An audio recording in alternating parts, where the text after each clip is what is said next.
All right, let's shift gears. If you missed the news, Jason Heyward cleared waivers and was released on Monday from the organization. He's now a free agent, able to sign with any team. Uh, Daniel, I know you and Jeff did a live breaking news video the day that the Dodgers DFA'd Heyward last week. Have your thoughts or feelings toward that decision changed at all over the past few days? I wouldn't say they've changed, just because I think my overall thoughts, and we talked about this at the time, like you said, like it was like we felt it was the right move, but we were just kind of, our surprise came from the fact that the Dodgers actually did it. And I do think, now it's been a week or whatever it's been, you kind of see how the roster has come together. They're obviously, playing really good baseball. Everyone's been producing, and there just wasn't really a role for him, like outside of the clubhouse leadership type stuff, which I know everyone, keeps harping on, but there is a lot of, veteran type guys in the clubhouse. So it's not like the clubhouse is going to fall apart because Heyward's not there. So my thoughts haven't really changed. Obviously it's a bummer for him just because, who knows where he's going to end up, if anywhere at all. Like this could be the end for him. And also, obviously, when you're on a team that's about to compete for a World Series, to not be a part of that, can't be very fun. I know Freddie spoke on it as well. So tough situation, but I do think at the end of the day, it was the right move. And when you're a team as good as the Dodgers, when you have that much talent on the roster, you're gonna have to make some tough decisions, and that's just kind of what happened here.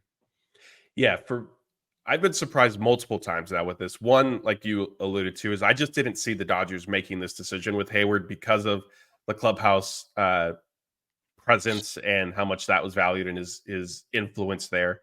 Two, he is obviously very close friends with Freddie Freeman, and the Dodgers, I think, typically, Barnes has had a little bit of a resurgent season this year, if you will, but we've seen the Dodgers basically kind of, I don't want to say appease their stars, but take care of, stars on the team in that regard. And look, Heyward signed a minor league deal last season and then earned his way onto the roster and had a great year. So credit to him for that. But there is no denying that he signed with the Dodgers to begin with, in large part because of Freddie Freeman. Freddie Freeman has been on record that as soon as Heyward was released by the Cubs in 2023, that he right away went to the Dodgers and started kind of planting the seeds. And then they were working out during the offseason and kept, following up with Andrew Friedman. So it surprised me that, it is out there that Freddie and Heyward are very close friends. And so I didn't think that they would necessarily do that. But yes, from a roster standpoint, like it did make sense. Like just, Heyward pretty much only plays right field, even though a day or two before the DFA, they had him taking fly balls in center field. And Dave Roberts said, yeah, it's just to kind of give us some options there.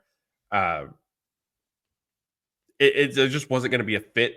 I think all of that being said, though, the easy solution would have just been to delay Chris Taylor's return by like a week. I guess the first sort of indication that wouldn't necessarily be the case was Dave Roberts during one of his pregame interviews on the homestand before the Heyward news came out, sort of unprompted said, mentioned Andy Pages and September 1st as being the guy who would kind of come back up. So maybe we should have read the tea leaves a little bit more. I know with Dave Roberts, sometimes the stuff he says isn't with injuries isn't always accurate. But yeah, so that surprised me.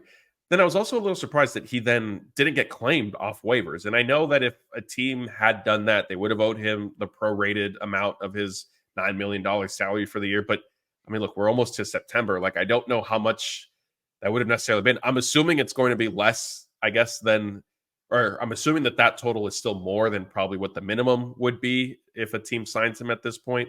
But that surprised me a little bit. Did you expect him to get claimed, or did you think he would clear?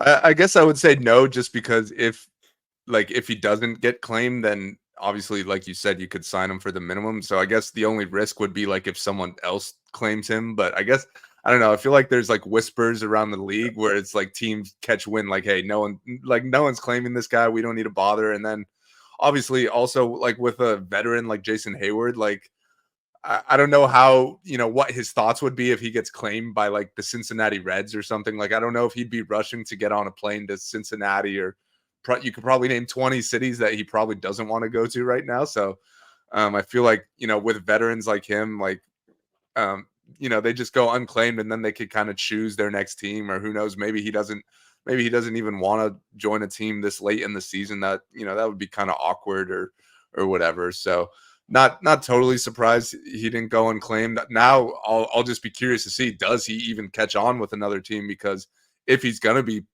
eligible for the postseason, that would have to be before September 1st. He would have to sign his new deal.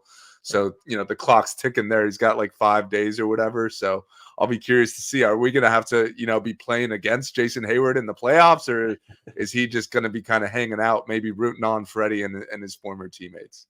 Yeah, that'll be definitely interesting to watch. The other sort of layer to this is the clubhouse stuff, and we've alluded to it a little bit with his close friendship with Freddie Freeman.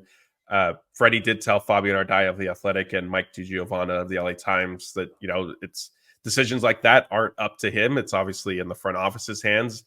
But Freddie also sort of revealed that he didn't, to the best of his knowledge, there really hadn't been much contact between Heyward and now his former Dodgers teammates. Freeman did say that, they've texted each other maybe 3 times and then made some, I don't want to get the direct quote incorrect, but alluded to that those 3 text messages being more than basically anybody else in the clubhouse had heard from Heyward. A little surprising. I can understand from Heyward's standpoint if you're upset, like, you're out of a job right now. And so I can get that, but I wouldn't have guessed that would have necessarily been kind of the result. Miguel Rojas also came out and said, that's going to take the Dodgers a little bit of time. I mean, he was generalizing and speaking for the clubhouse, but say it's going to take them some time to really kind of understand that decision and move past it. Are you worried that there might be some lingering, like, clubhouse, I don't want to say rift, but something kind of in amongst players where, they obviously are either shocked and or upset by this? Mm-hmm. I mean, I don't think there's any denying like the impact that Heyward has had in the clubhouse and the couple years he's, been with the team. He's one of the most respected, veterans in the game. And he obviously had a lot of close friends there, whether it be the older guys, the younger guys. Like, he was kind of in the middle of everything. So I do understand like where they're coming from. And obviously, like, the fact that they're speaking out just kind of shows that, like, it's not something they were required to do. Like, they could have easily just said, no, we've moved on. Like, it is what it is. It's a business, or, whatever the case may be. But it's clear he's made an impact, and you hope that doesn't necessarily affect anything, like, as far as on the field goes. Like, they still have all the talent in the world, and even in the clubhouse, there's still a ton of veteran guys to lean on there. Kershaw, Mookie, Freddie.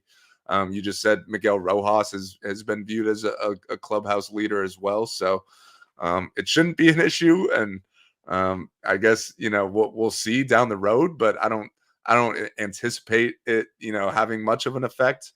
I guess, like, if there's like an injury or two, like in September, then you might have guys questioning, like, hey, why did we get rid of Jason when we could have thrown him on the IL or something and then gotten him back right now? But until, unless that happens, there's no room on the roster. So there's no reason to really, keep sulking over this or whatever. Yeah. My hope is that some of it, I mean, from Freeman's standpoint, I was stuck between calling him Freddie and Freeman. From his standpoint, like, I can understand, maybe the emotions being a little bit raw just because they are such close friends. And Freddie even said that it reminded him of when the Braves traded Heyward, and that kind of broke up their friendship, but they weren't teammates anymore.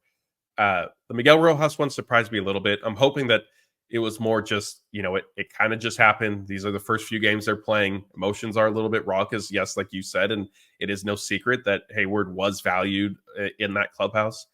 But the further away we get from it, hopefully, it kind of becomes more normal. And yeah, like, to your point, hopefully the Dodgers aren't in a situation in a few weeks where they might need an outfielder, and then guys are going to start looking around again like, hey, we could have had, we had one. But yeah, that'll definitely be something to watch moving forward.